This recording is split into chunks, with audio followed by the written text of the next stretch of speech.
Kisah Sunan Ampel yang melegenda dan orang banyak tidak tahu. Sumber, https://regional.kompas.com/, penulis, Puspasari Setianingrum, editor. Sunan Ampel adalah salah satu wali Songo yang menyebarkan ajaran Islam di Pulau Jawa. Tak hanya dikenal sebagai pendakwah, Sunan Ampel juga dikenal sebagai pembina pondok pesantren pertama di Jawa Timur. Sunan Ampel juga dijuluki sebagai bapak para wali karena anak dan menantu mengikuti jejak dakwahnya, yaitu Sunan Bonang, Sunan Derajat dan Sunan Giri. Sunan Ampel berdakwah dengan cara damai dan jauh dari kekerasan, namun filosofi yang diajarkan dapat menyadarkan masyarakat untuk hidup dengan jalan yang benar. Nama asli Sunan Ampel adalah Raden Muhammad Ali Rahmatullah atau Raden Rahmat. Sunan Ampel lahir di Champa, Kamboja pada sekitar tahun 1401 dari keluarga bangsawan. Ayah Sunan Ampel adalah Maulana Malik Ibrahim atau Malik Maghribi atau yang dikenal Sunan Gresik. Ibu Sunan Ampel adalah seorang putri dari Raja Champa dinasti Asmat Kan'i atau Ali Nurul Alam Maulana Israel yang bernama Siti Fatimah. Sunan Ampel memiliki dua orang istri yang bernama Dewi Kondrowati alias Nyai Ageng Manila dan Dewi Karimah. Dari pernikahannya dengan Dewi Kondrowati alias Nyai Ageng Manila, beliau memiliki putra dan putri bernama Maulana Makdum Ibrahim, Sunan Bonang, Syarifuddin atau Raden Kasim, Sunan Derajat, Siti Syariah, Siti Mutmainah, dan Siti Hafsah.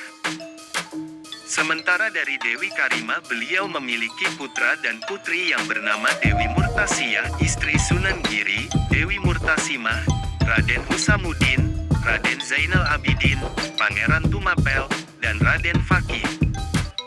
Sunan Ampel datang ke Jawa dan menetap di Tuban pada sekitar tahun 1443 Beliau datang bersama dengan saudaranya, Ali Musada dan saudara sepupunya Raden Burere. Setelah menetap di Tuban, beliau kemudian menemui bibinya Dewi Sasmitra Putri di kerajaan Majapahit untuk. Saat itu kerajaan Majapahit yang sedang dalam masa-masa suram karena para adipati dan pembesar kerajaan melupakan tugasnya dengan hidup mewah dan berpesta. Kondisi itu membuat kerajaan yang carut-marut sehingga Prabu Brawijaya mengundang Sunan Ampel untuk mengatasi masalah-masalah di kerajaan Majapahit. Sunan Ampel kemudian berdakwah menyebarkan agama Islam di wilayah kerajaan Majapahit dengan tugas menyadarkan para adipati dan pembesar kerajaan untuk kembali ke jalan yang benar. Sunan Ampel kemudian membangun masjid sebagai pusat ibadah dan dakwah, serta membangun pesantren. Daerah tempat pesantren tersebut dikenal dengan Ampel Denta sehingga nama Raden Rahmat kemudian dikenal dengan sebutan Sunan Ampel. Sunan Ampel juga berdakwah ke pelosok negeri, mulai dari Madura hingga Bima. Sunan Ampel melakukan dakwah dengan membangun jaringan kekerabatan.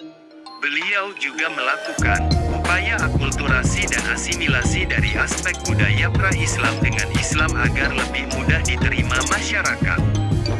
Salah satu cara dakwahnya Sunan Ampel yang masih dikenal hingga kini adalah falsafah, mohlimo, yang artinya tidak melakukan 5 hal tercela. 5 perkara itu yang diajarkan dalam falsafah, mohlimo, adalah moh main tidak mau berjudi, moh ngombe tidak mau mabuk, moh maling tidak mau mencuri, moh madat tidak mau menghisap candu, moh madon tidak mau berzina. Sunan Ampel meninggal pada sekitar tahun 1467 Masehi dan dimakamkan di barat Masjid Ampel, Surabaya. Sejak tahun 1972 kawasan Masjid Agung Sunan Ampel telah ditetapkan menjadi tempat wisata religi oleh Pemkot Surabaya dan hingga kini masih ramai didatangi oleh para peziarah.